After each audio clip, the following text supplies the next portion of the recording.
Welcome to this podcast, Holistic Creators, where we share our unique and universal stories about shaping the future for the 4 Ps: people, planet, purpose, and profit.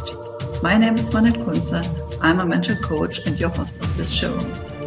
My intention for this show is to inspire you on your path to a holistic future. So welcome. Hello and welcome to my podcast, Holistic Creators. My name is Swanette and I'm your host. Today my guest is Donn Rochlin. He is a composer, musician, and creative coach. So welcome to my show. Thanks for having me, Swanette. This is wonderful. I appreciate it. Yeah, so I'm kind of curious, what was your journey on the one hand, being creative as an artist and then becoming a coach? Wow. Okay. So my journey, I guess it just started banging around on pots and pans in my mom's kitchen. I always liked playing percussion and things. And so I played, like most kids, drumming and things. And then later on in school, the music teacher brought by a bunch of instruments and asked us what we maybe wanted to play in the school band or school orchestra. And I gravitated to the French horn. And I started the French horn for 6 years, took private lessons. And my teacher actually said after 6 years, I could qualify for Juilliard. Most kids probably would have been very excited about that, but after 6 years of playing in a symphony orchestra, I didn't want to read anybody else's music anymore. I wanted to create my own music. I didn't want to be in an orchestra. So I let go of that, and I started fooling around on the guitar. I had friends show me some chords, and wow, this is really cool. I can hitchhike with it. I can travel with it, and the girls like it. It's wonderful. So I started writing down songs and improvising and things. But I gravitated back to the piano a couple of years later. Even though I grew up with a piano, I had no interest in playing at home or anything. But suddenly, in my early 20s, it just really started calling out to me because it is a percussion instrument. And I still have that basic, need to bang on something. So I started to take everything that I knew on guitar and transpose it over to piano. And so that's pretty much my home instrument. I still play guitar and write guitar, but piano's my main thing. So, my story and what I always like to pass on to the world and students and the whole world is, yes, we can put the cart before the horse, get our creativity out there. So what I did is I barely knew any chords or anything, and a friend of mine showed me that just play white notes, and on white notes you really can't go wrong. You can just make up music and pretty much it sounds okay.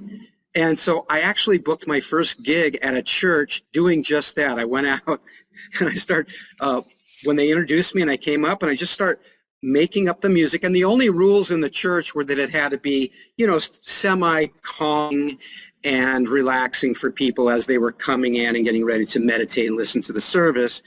So I just doodled around on the white notes, made it sound calming and relaxing. And it all started there because people came up to me afterwards and they were just like, "Where did you study the piano?" And I'm laughing to myself, I didn't study the piano. And that's so nice. And do you have any CDs out? So right away and early on, I was getting this feedback that music, however we can put it out there, helps people. Spiritually, helps their soul, helps to nourish their soul. And it just really went on from there. I actually started learning what I was doing. I started listening to a lot of people, taking a few lessons here and there. But the point is, and I even made up business cards that said piano improvisations. And now after that gig, I started going to other churches, and I got myself a little tour of churches. And it was the first time I was ever paid to play professionally, so I was really excited about that. And that's how it happened for me. And so then I started to improve my craft, get better, and I'm still getting better over the years. There's no end to it. In art, there's no end to it. It just keeps going and going and going. So that's pretty much how I did that. And that spiritual metaphor that runs through that, I think, is important. It's that just go out there and get your light out there. Don't worry about the details. When you're coming from integrity and a place of purity and fun, it's going to work out. People are going to feel it and are going to respond to it.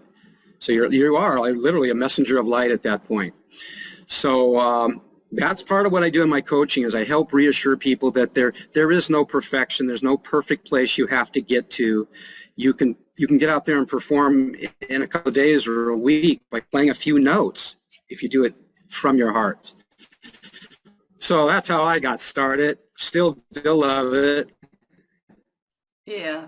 So I often hear that people are kind of hiding themselves because I think they are not good enough to share their art. It can be music, but it can also be painting something, and not like in the mindset they haven't studied it, so this can't be like that they really feel that they're qualified, but at the same time they are touching people with what they're doing.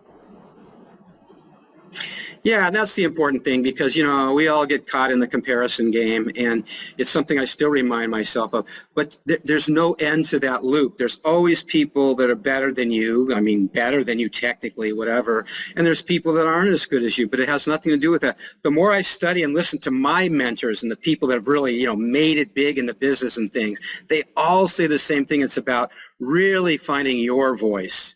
You know, everybody plays the piano differently. Everybody plays the guitar and sings differently with their own signature. And that's the thing we want to get to, you know, because the comparison is a paralysis. It just paralyzes you to move ahead and express your creativity. Yeah, and what you said, like doing this from the heart and knowing that the way you are doing it is, yeah, your way, like you are very special in what you do, and that this needs really to come out and to be shared. Like not what I said, this idea of hiding themselves and not really expressing what they can do is also like not giving this to the people, yeah? Well, you know, and it comes in, it's our conditioning growing up, right? We go through an educational system that says you need, well, literally degrees of education. You need to qualify. You need to prove yourself. And then you reach that place. You deserve the money, the fame, peace of mind, which never comes from that state of mind, you know. So, yeah, absolutely. Absolutely. We block ourselves a lot of times. So, yeah. And now what you said, like having the fun within. Like sometimes you see people that play on the street and you really feel like they have so much joy by doing that, and they inspire other people by just listening to their music, while the ones that are doing this really for a job sometimes sound like they are more into, yeah, they need to do this, yeah, like professional, of course, but like the joy by doing this and enjoying the instrument and enjoying the music gets somehow lost. Well, you know, it's true, and I think a lot of what I do in my piano lessons is recovery work, because I don't teach traditionally. I didn't even learn piano traditionally. You know, I learned how to read the French horn, but I definitely didn't learn how to read both hands on the piano and everything. So by the time I got to it, it was really learn chords and listen to a lot of people. But a lot of my students come from the classical world, and it is amazing how tense, how locked up, how confined they are. They can play the most complicated technical music. They cannot improvise. I've heard them tell me so many times that they were at a party and asked to play and they couldn't do it, or they didn't want to do it. You know, they can't just sit down and play. And the irony of that whole thing, when you can research it, is that, you know, the great masters that in the classical world that most students have to learn, Bach, Beethoven, you know, Mozart, all these people were great improvisers, and they taught improvisation to their students. So somehow over the last few decades, that got lost, you know. So I think it's very important to bring that back, that aspect that there's a part of it that's to make up the music. And definitely if you want to learn music and learn the notes in classical music, that's a wonderful thing. I wish I was much better at it. But we don't want to put our creativity in the back, because it also comes out in the music. It comes out in the music. You know, a lot of times when I watch a performance and somebody's reading the music, I usually just turn it off, because it tells me that they really haven't embodied music or memorized it and put it in their heart and soul. So now they're just really just reading the music and playing it for you like a machine, like a robot. So again, back to that creativity and how important it is in our being genuine and authentic in life, in our performance, everything. Yeah, absolutely. And like also what I sometimes hear is that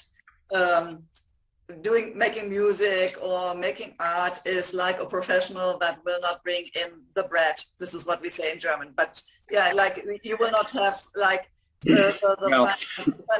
financial stability, or really like you can have this as be a successful job, so to say. And people are struggling on the one hand, loving to do the art, and then figure out how to pay the rent. Well, exactly. And again, that's the spiritual. That's where music meets the spiritual, because now we're talking about faith. We're talking about belief in ourselves. We're talking the belief that we have something to offer the world. And that if we're giving and we're providing value for people and we're inspiring people, those finances take care of themselves. I have a million stories, because I've been in that loop so many times. It's funny, I'm getting ready to do a gig where it's called a composer showcase. I'm not necessarily going to do a concert, but talk about my process and all that. And I got the idea of making a list of the jobs that I've had since I left my parents' home at the age of 17. And it goes on and on and on and on. But the thread going through the whole thing is I always wanted to play music. And so I did these different things. And then I realized even inside of doing these things for money, there was a creativity. I was still called to be creative. I've created businesses that brought in money. I was able to express my creativity in the different jobs. So even though it took on a different form than the music, there was still that creativity, you know. So I like to share that with people. Yes, we need to survive, but there's even fun and interesting ways that you can do that support your art, you know. But the main thing is, and again, it's that spiritual journey of believing in yourself. Believe what you have has a value. That's the main thing with a lot of us that we go through, is that valley of doubt. Good enough, that what we have is good enough. And it gets back to that whole thing. Is it authentic? If it's authentic, it's good enough, you know? Yeah. And we see that in art. We see the paintings that maybe are just one or two lines or a collage of colors, but there's something about it that captures us, you know. It's not Van Gogh, you know, it's not Picasso, but it's that person expressing their authenticity. And you can feel it. You can feel that it same applies to music and all of the arts, I think. Yeah. Can you go a little bit more deep into like this topic of, having other jobs, but at the same time using your creativity and staying with the music? Well, like I remember I used to work in a factory when I was really young, you know, 8 hours of noise and saws and sirens, and I couldn't wait to get home and just get on my piano. And again, just play the white notes, because that's all I knew at that time. But it just transformed me. It took me out of that environment. So I used it to balance that. And then over the years, I got jobs that were more aligned with my music, you know. I had some fantastic jobs. That's the kind of thing, you know. You just do them. You make time for. That's the other thing, is to make time and space for it within your job. So if you have to work an 8-hour job, then you make space in the evening or before you go to work to connect with your art. If you're a poet, maybe writing a line or two to get a poem started. If you're a painter, just put something up, you know. But to keep connected with it, you know, and you'll get there. I just tell you will get there. The only ones that don't get there are the ones that give up, you know. And I know a lot of them. They've gone into professions that they didn't like, you know. And this is part of the coaching that I do, is that a lot of people are locked into jobs and lifestyles that they really don't like, versus creating a life that revolves around their creativity. So sometimes even going and digging ditches is closer to your art, because it's just something that is kind of mindless that you can do, but you come home and you have energy to express yourself, versus something that takes on a lot of responsibility, a lot of who you are, and it eats up your time. And then before you know it, a lot of people just give up on their art. That's just too much. So yeah, I recommend part of as your commitment to your art is actually getting a job that leaves plenty of space for your art somehow, some way, and it works out in the end, in the big picture. Yeah. So what do you hear? Yeah, you already mentioned some things that is holding creative people back to really step into their the desire to bring out something into the world. So like you said, like beliefs about themselves, but what is there that is holding them back? Perfectionism, number one. Always. That idea that if it's not perfect, I'm not going to do it. You know, that it's not good enough. That who am I to think that I can do this after all? And it's so amazing because that is really a self-esteem issue. Yeah, I'm saying a lot of people will go into professions and totally forget about the art or the desire that they had. But now because they're professionals, it takes so much time, and now they're dependent on that income and that lifestyle and that prestige they have. They don't, in most cases, revisit that part of themselves, which is a sad scenario, you know. But I know those who have gone back. You know, I have a doctor friend who quit being a doctor. And I have a guy in my building here who was a major musician at one point and quit and went into medical school. But you know what? When we're in the elevator talking, we don't talk medicine or anything. We talk music. He's still excited and passionate about it, much more than his medical profession. So, you know, it's like anything, you know, unexpressed expression is painful. And this is another doorway where I help people in my coaching, you know, there's three things: finances, relationships, and healing or wellness. But this is, I believe, is caused by that repressed expression. This is what causes most long-term chronic pain people, because it hurts. It hurts to repress that part of ourselves. You know, and it does express itself physically. Yeah, and especially if you, I think when you have once been in this feeling how it is to be creative and express yourself by music, and then you shut it down, like, you know, this feeling of, yeah, what is inside of me, like, you know, this kind of hidden gift that really wants to come out, and you, like what you said, suppressing it because, no, this is not a proper job, I can't sustain my life with that, or whatever comes up, I'm not good enough, and perhaps nobody wants to listen to my art or my music. And so all these kind of beliefs that are surrounded by this creative process. You know, in the Ayurvedic medicine, you know, the main principle in Ayurvedic medicine is that the nature of illness is all caused by man not being himself, by being somebody else. Mm. And this is at the root of all illness, according to Ayurvedic medicine. I think it's true. Well, I know it's true for myself because I've been there. Yeah. Yeah. And especially when you say, like, if there is a history in the family, like everybody, like the parents and grandparents have been doctors or lawyers or something like that, and then you come up with, nope, I will not be the doctor, I will be the musician, and I want to be on stage, and the whole family is sitting there, nope, you can't.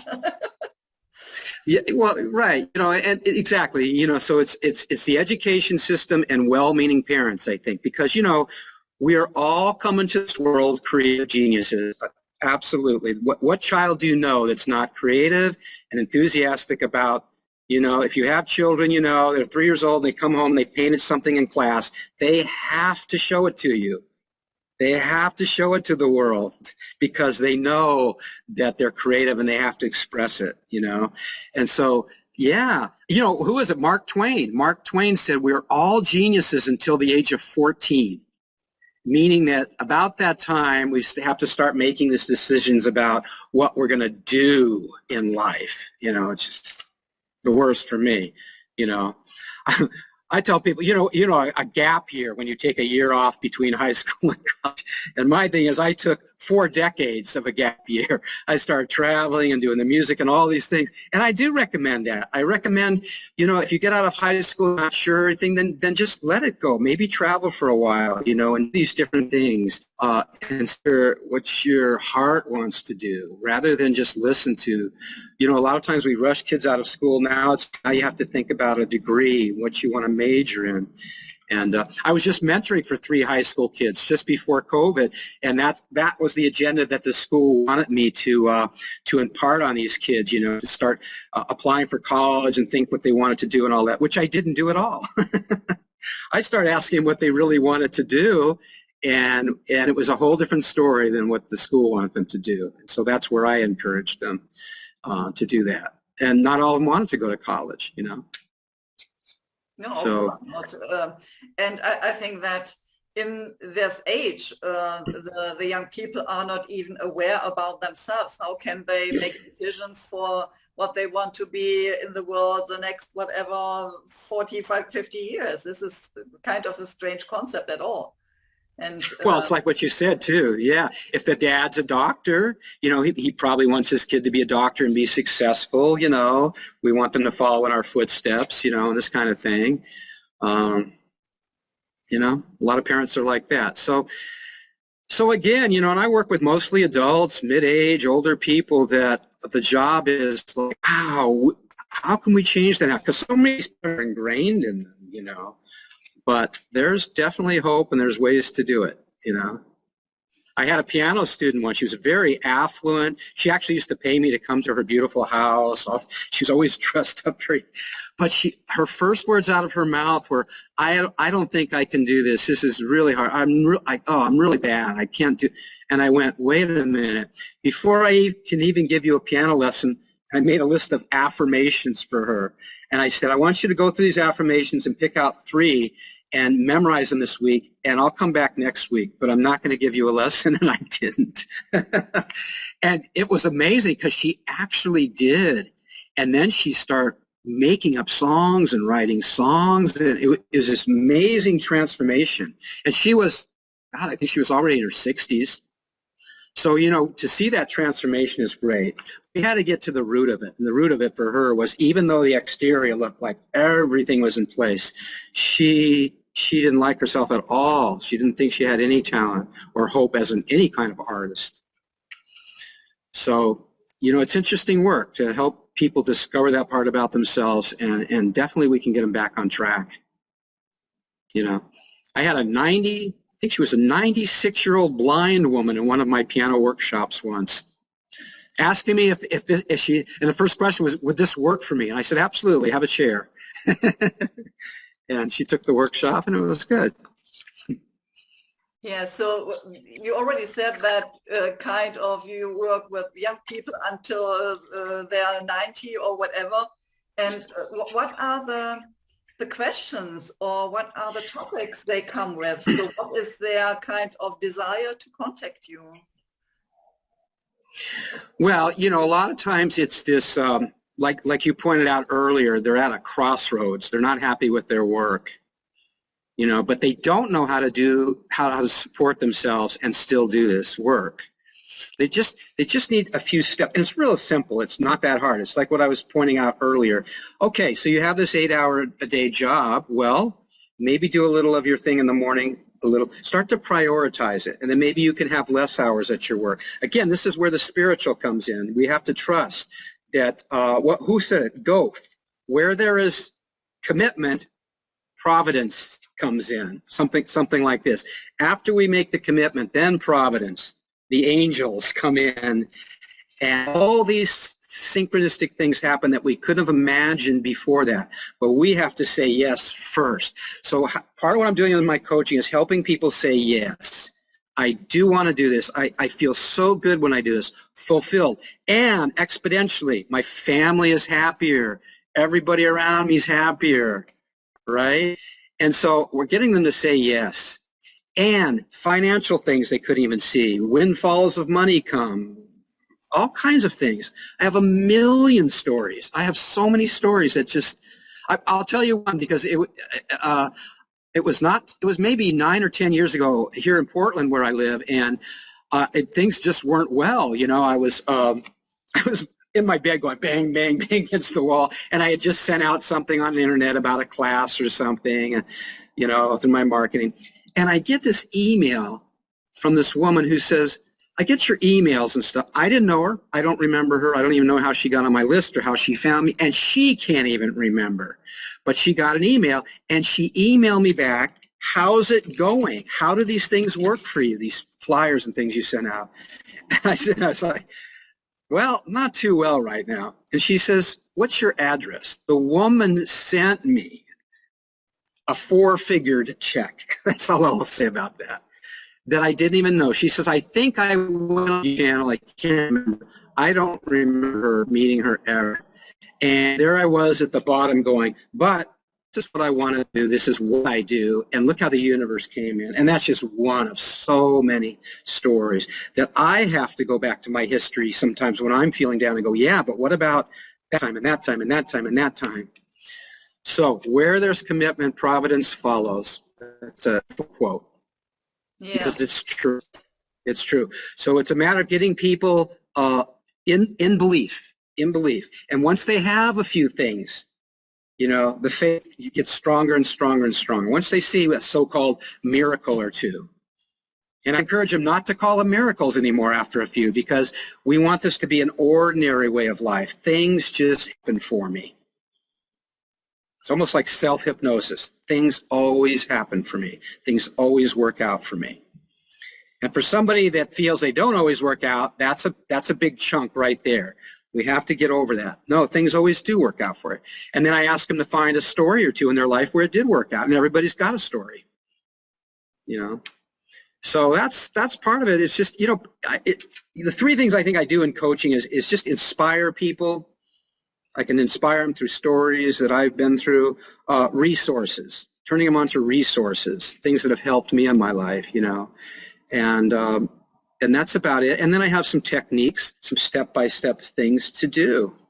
But it all boils down to, well, the name of my course, for example, create a new view of you. So you need to look at yourself differently now.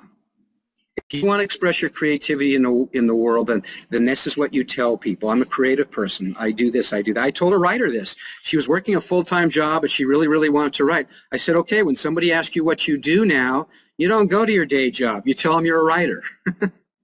and how does that feel? She goes, that feels fantastic. So she started telling people she was a writer.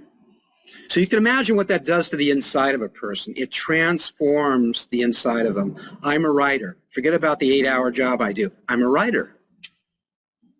Yeah. So we're lining up our energy toward our intention.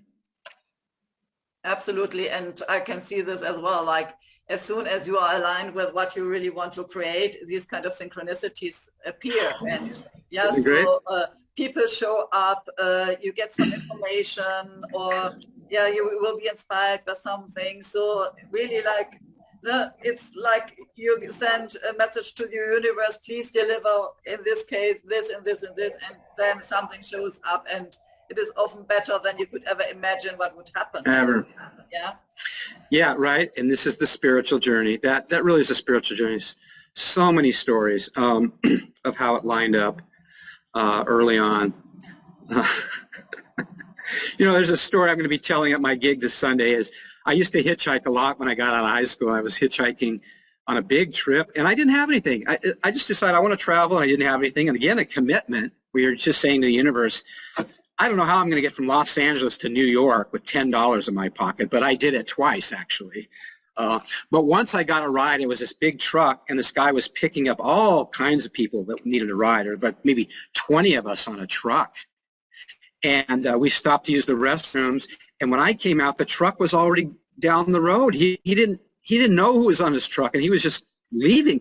So my guitar, my sleeping bag, and my jacket, the 3 possessions I had in the world, right? Just gone. And I'm there, small little thing on the coast, the sun's going down, it's starting to get cold. I had jeans and maybe a shirt.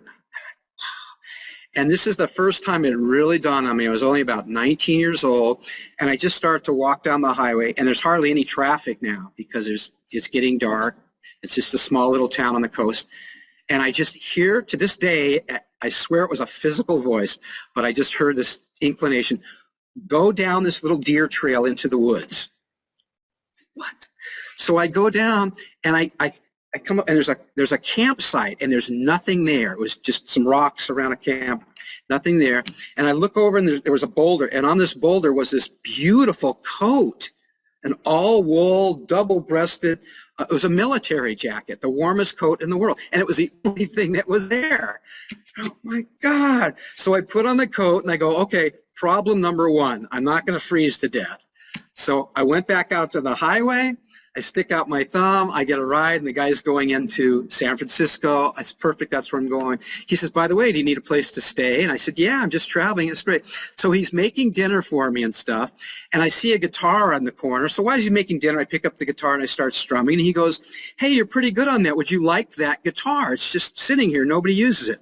I go, wow. So he gave me the guitar. And then his roommate came out from the other room and said, by the way, I've been listening to your conversation. I have this almost brand new sleeping bag. It's a military sleeping bag designed for super cold. Would you like it? I don't use it. So, all right. So in less than 12 hours, I have this beautiful coat, much better than what I had, a new guitar, and a better sleeping bag than I had. So I'm right back to where I was, but even better.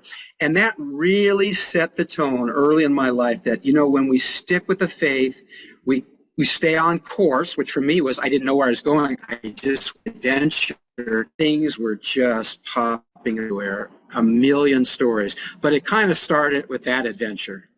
Down to nothing, which I've been many times since then, but because I know the course I'm on and I want to be on, things start coming all over the place. So yeah, that is the spiritual journey, I think, because, you know, as children of God, which I think we are, and I'm a parent, what would you not give your child if they asked? Nothing. If I have it and can give it to them, I'm going to do it, of course, you know.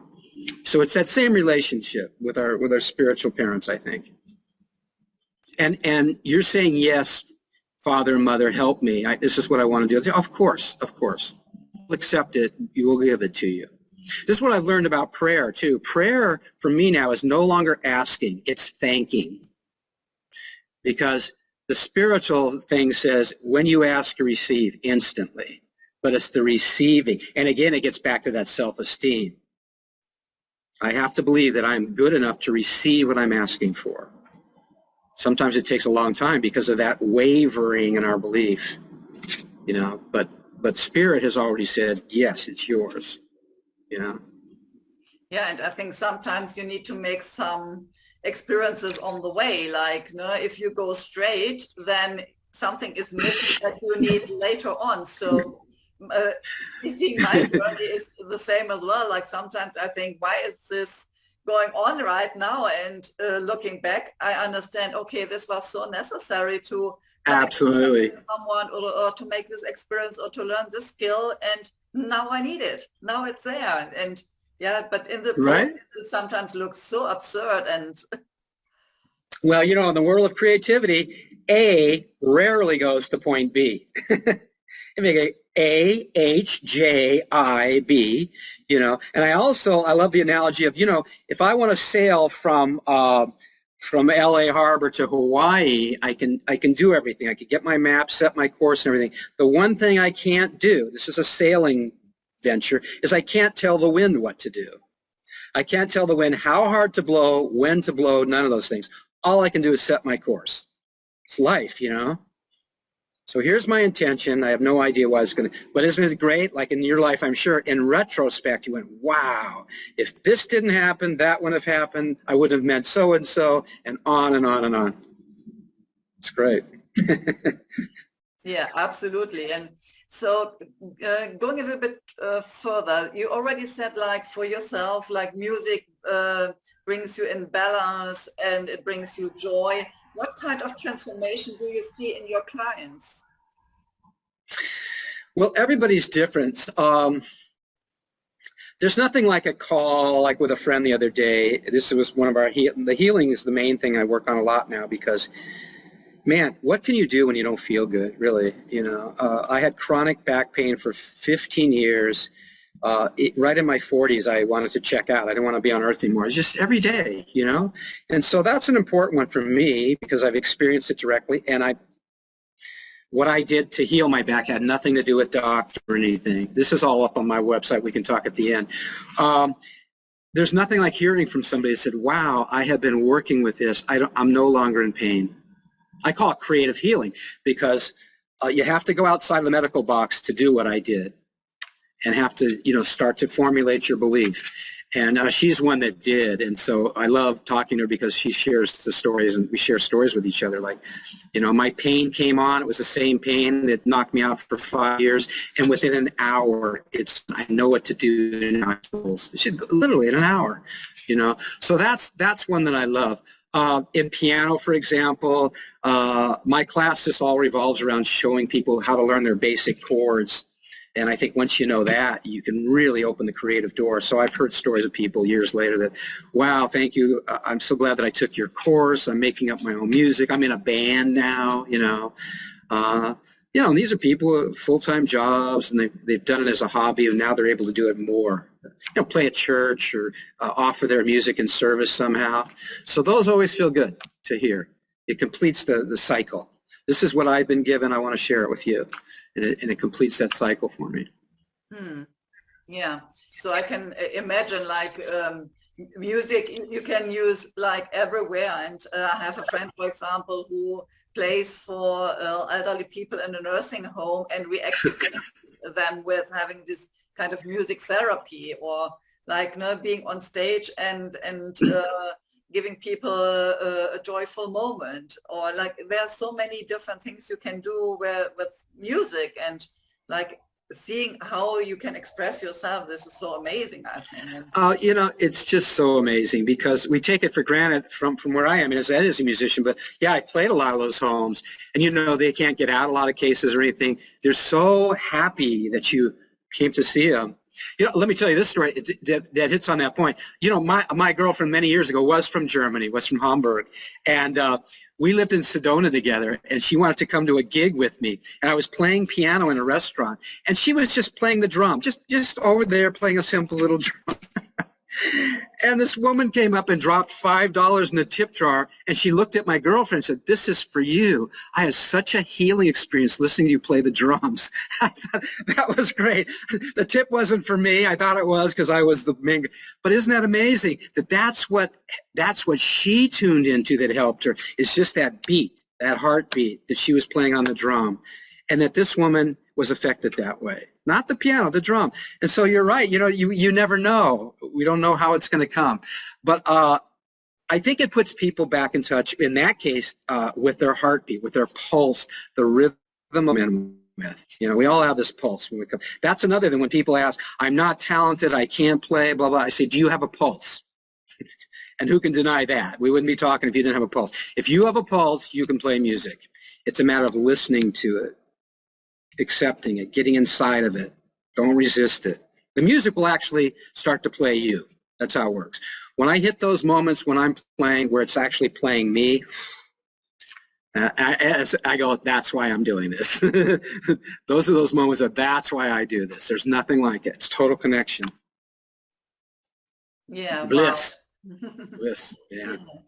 So you said that you help coaching clients. Is it one-on-one, or do you have a program for groups, or how does it work? Yeah, I'm just getting this rolling, by the way. This is, by the way, you know, with the help of Orgina and things, just starting to look at this as maybe the foundation of what I do, because I do, like I said, composing. It takes up time. I also write custom songs for people for special events. I just finished a song for Valentine's Day and help people express their feelings towards somebody they love, and that's an exciting thing too. I do about 12 a year on that, not a lot. So I thought, well, you know, yeah, I love like what we're doing. I want to do more of this. So I'm creating the coaching as more of my fundamental basis that I come. So up until this point, it's been definitely more one-on-ones. You know, I get a call once in a while, especially on the healing thing from people around the world. they're in chronic pain. They saw my website and they want some help. One-on-one, although I have done this thing of last year, just before COVID, I did this idea of combining my music with a presentation to a group about my experience with pain and stuff. And it was very cool because I'd play music, turn down the lights. So we had a concert for a minute, and then I would go into a talk about back pain and these different things and what I did and all that, and then play a little bit more music. And so, wow, that was a great thing to be able to combine the music with the talk. So that's something I'm going to be doing a lot more of. In fact, they're called keynote concerts. There's actually somebody I took a training for that has a name for it. Even though, I did my first one, and then this guy was introduced to me, and he's talking about, wow, now with COVID and everything, we have to do something so exceptionally different.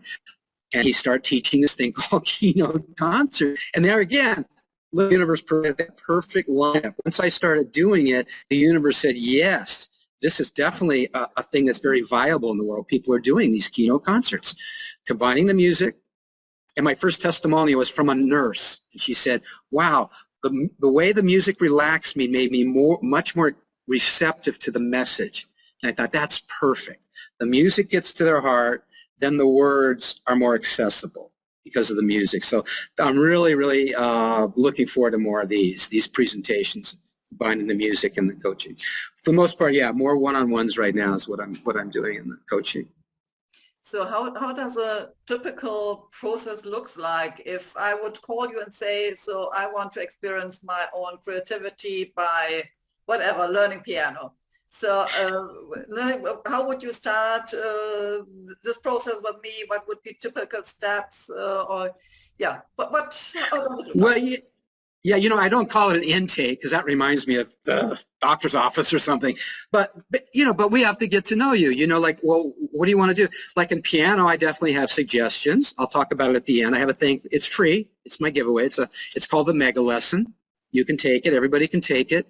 And it's basically how to learn all your chords that you'll need to play any song in less than 20 minutes. You just have to do it. I send you the PDFs and get started in a creative way to play piano. Okay, but I have 3 doorways, you know, so in the intake or the talk that we do, we're going to find out the doorway that might be best for you. Like I said, healing, body is giving us problems. We're in chronic pain. Well, we have to address that. Relationships. If you're in a relationship that doesn't support you, that's bringing you down and telling you you can't be who you are, we got to look at that. That's huge because, you know, especially if it's a spouse, your own children. So what adjustments need to be made there? Because you have to deal with that, right? Finances. How many times have I heard, I would love to do this, but I can't afford to do it. I have a full-time job. I have to support this. I have to support that. So those are the 3 doorways I found that people are bringing to the table as the reason that they can't do this or the block to what they want to do. So in your case, so we talk about that, maybe one of those doorways that's more pronounced for you, and then a piano for sure. Yeah, I start you with the Mega Lesson, and then the way that I teach. And the way that I teach is the creative approach to piano. It doesn't revolve around note reading, recitals, and all those things. You know, I teach you a lot about improvisation, and we do that through traditional songs sometimes. But it's so opposite of traditional piano lessons, you know. I mean, my best students are the ones that have taken classical piano lessons. My best testimonials are from those people because they remember the tedium that they had experienced, the stress. Most of them had to play songs they didn't want to play, and the whole experience with them was just terrible. That's another quote I like, that an unhappy journey can never have a happy ending. That's why so many of these people, even if they get to the professional level, like you were saying earlier, they're just not happy. You know, they have that recognition. Maybe they're a classical performing, touring artist, but they're not happy. So we don't want that. And I totally can relate to that. I'm grown up in a household. My father had a music studio, and they wrote the notes for the artist. So I had to learn the violin. Oh, yeah. The child, and I really hated to do that. I wanted to play the cello, but I was too small for playing cello. So they said, "Okay, you want to play a string, then you play the violin." And for me, it was like, okay, one day the violin broke and I was so happy about that. So now Of course. I can't continue. So, what a pity. Yeah, but this is, and for me, somehow this destroyed the love to playing an instrument, even though I played also like the keyboard and other things. But it was like always like something like you have to do that. And the creativity and this feeling of, expressing myself was never connected to playing an instrument. So, yeah. Yeah, it's typical, yeah. Well, you know how we were talking earlier about a gap year when you get out of school to explore, do all these things. And I really believe aim is pretty much like if you're drawing, in your case, violin or something, what would if your parents or your teacher, for that fact, said, I want you just to play it every day the way you want. And then we'll see where you are in 6 months.Maybe you want to take lessons. Maybe you want to learn. And I've always encouraged students, you lead the teaching experience. And I tell them, when you come to me with your questions. All I do at the beginning, like this mega lesson, you'll see, here's your base learn. Other than that, what are your questions? Where do you want to go? What sound do you listen to that you love, that you want to be like? Let's talk about that. Because most teachers, especially in the classical world, give this litany of things that you're supposed to learn all the way down the line. And that's why most kids are miserable, because it discounts the creativity in the whole process. And again, the irony is, who was more creative than Chopin, Bach, Beethoven, Scarlatti? I love the quote by Chopin's girlfriend. I don't know if you know George Sand, the novelist, was Chopin's girlfriend. And she said in the quote back in the 18th century, she said, his compositions paled. They paled compared to his improvisations, which we'll never hear because he didn't have the technology to record, but she wrote it down. And she said, oh, if you just sat there and listened to him make up music, it was unbelievable. I'd give anything to hear that music, you know, or see it even written. But that's the thing, you know, he wrote the most beautiful music, but his improvisation was really what did it, where he would go out to a pub or something in Vienna or whatever and just make it up. Wouldn't that be something? Because they understood how important that was to be a complete musician, you know, and, you know, so that's, yeah, I encourage anybody starting an instrument to do that. Or there's another thing called a secondary instrument. If you're taking lessons, also take another instrument that's not your main instrument, that all you do on that instrument is have fun. Take a flute, go hiking, play, and where there's no judgment, there's no nothing. There's no curriculum attached to it. And that's a very healthy thing to do. So if you are in a study program with your other instrument, do this. And what it's doing is at least flame, you know, it's keeping the flame of creativity alive somehow. Yeah, absolutely. You can't divorce the creativity from playing the music. That's the big problem. You know, I was really happy to see, I did this talk for the California Music Teachers Association about, wow, a long time ago, maybe 10 years ago. And they told me that the year I was there doing it was the very first year in 200 years that they actually put improvisation in the syllabus, so that if you're a music or piano major, now you have to actually display your improvisational skills to get your degree. And I thought, that's wonderful, that's great. You know, it's kind of forcing them to do it, but one way or the other, they have to express or show that they can improvise. So it's making progress. Yeah. Yeah. So if people are now interested, how can they reach out to you? Are you working online or in person? How does it look like? And how can they reach out to you? You have a website or something that... Yeah, absolutely. My website is my name.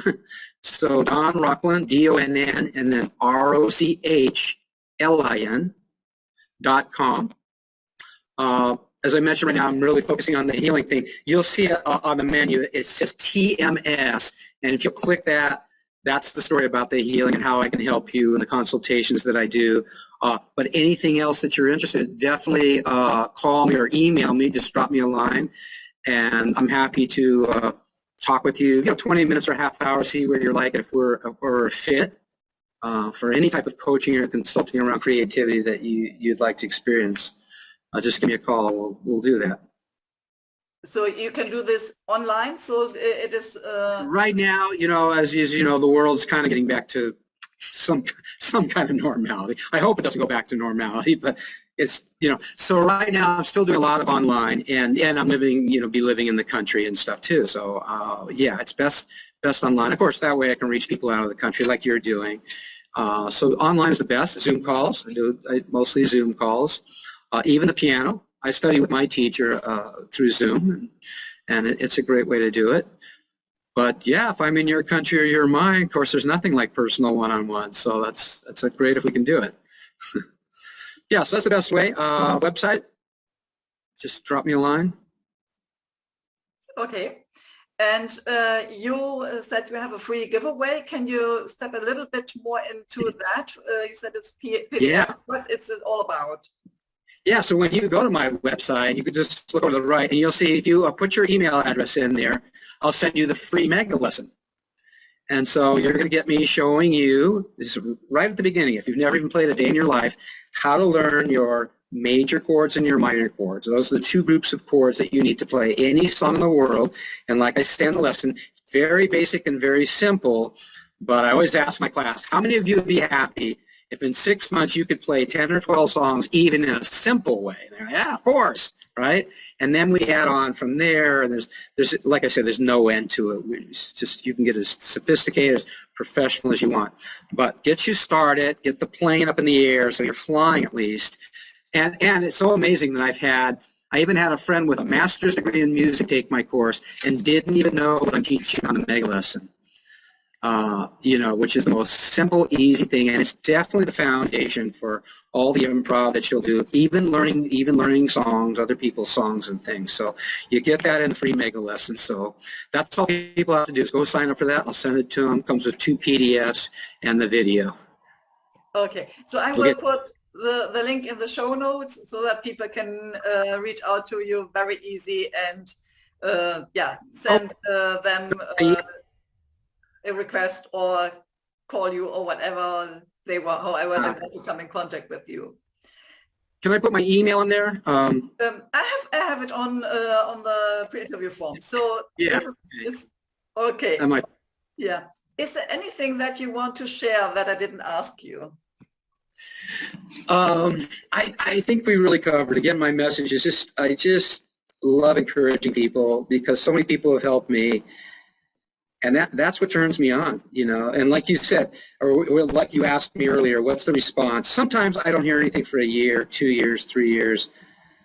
But it's so wonderful to hear that somebody's taken even one idea that you were able to share with them and move with it, change their life with it. So it's nothing greater. There's nothing greater. And I hear this a lot when I perform, that it was beautiful to hear, but I think coaching for me is even more long-term because you're really giving people fundamentals and steps and things that they can apply every day. The music's wonderful, but it's also more of a short-term thing. You walk out of the concert hall and then then there's life, right there again, So I really enjoy giving people tools that will transform their whole life. Big changes, big changes. It's a big game. And I would like to leave you with where we started. To me, it is the spiritual path. The spiritual path is, how do I want to express my creativity? For me, there's nothing that gets us closer to God, however you want to express it, than our creativity. Because why? We're created in the image of God. So if God is the creator of everything, when we're creative, we are tapping into that huge creative energy. Nothing better. Yeah, wow, such an amazing last sentence about that. Thank you so much for being my guest today and sharing all your experiences and inspiring people. Thank you so much. Thank you. Thanks for having me. I wish you all the best with your work. Okay. Hope to see you soon again. Bye-bye. Ciao. Bye-bye. Thank you for listening or watching my podcast, Holistic Creators. If you want to know more about how I can help and support you, have a look at my website, Spiritual-Changemaker.com. You can also join my Facebook group, Spiritual-Changemakers-Community. Stay tuned for the next episode by subscribing to this channel. And you also can check the previous episodes.